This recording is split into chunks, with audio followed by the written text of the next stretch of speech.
क्या भाग्य कर्मों से प्रभावित होता है? ऑफ कोर्स, कर्मों से भाग्य प्रभावित होता है।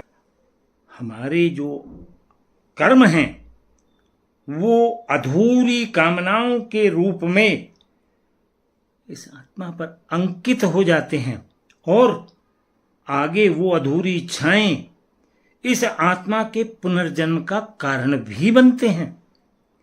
इसलिए मेरा आपसे विनम्र अनुरोध है कि अपने कर्मों को यथाशक्ति सही रखें, अनावश्यक रूप से किसी को सताएं नहीं।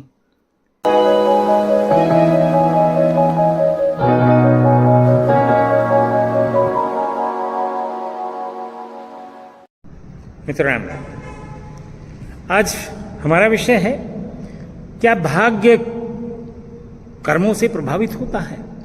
ऑफ कोर्स, कर्मों से भाग्य प्रभावित होता है। हमारा ये शरीर इस 3 गुणों से प्रभावित होता है, सतोगुण, रजोगुण और तमोगुण। जब हम कर्म करते हैं तो हमारे मन में कुछ न कुछ इच्छाएं होती हैं। यदि इच्छा सात्विक है तो अच्छे कर्म करेंगे, लेकिन इच्छा यदि रजोगुणी और तमोगुणी है तो हमसे पाप कर्म भी हो सकते हैं।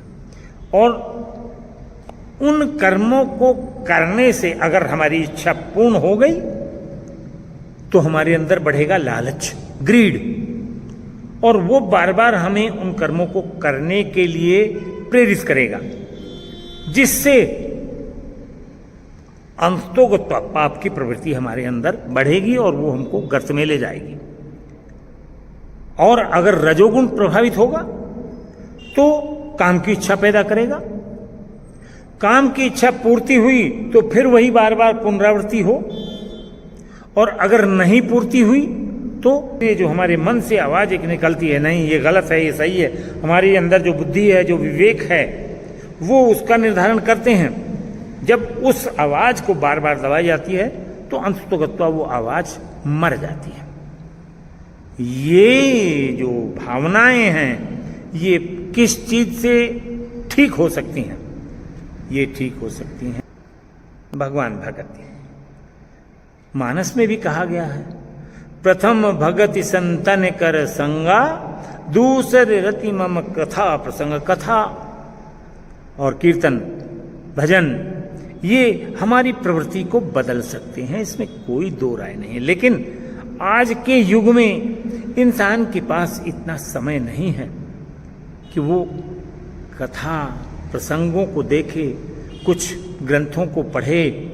मेरा आपसे ये अनुरोध है कि अपने हित में और आगे अपने परिवार के हित में इस तरफ जरूर विचार करें और अपने कर्मों को सही गति देकर, इन कर्मों से ही तो भाग्य का निर्माण होता है, अंततोगत्वा अपने भाग्य को सही बनाए।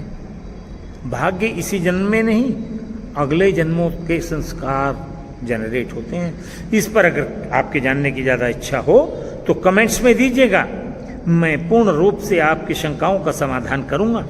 और हाँ, ये भी है कि अगर अच्छे लगते हों ये विचार तो वीडियो को सब्सक्राइब भी जरूर करिएगा।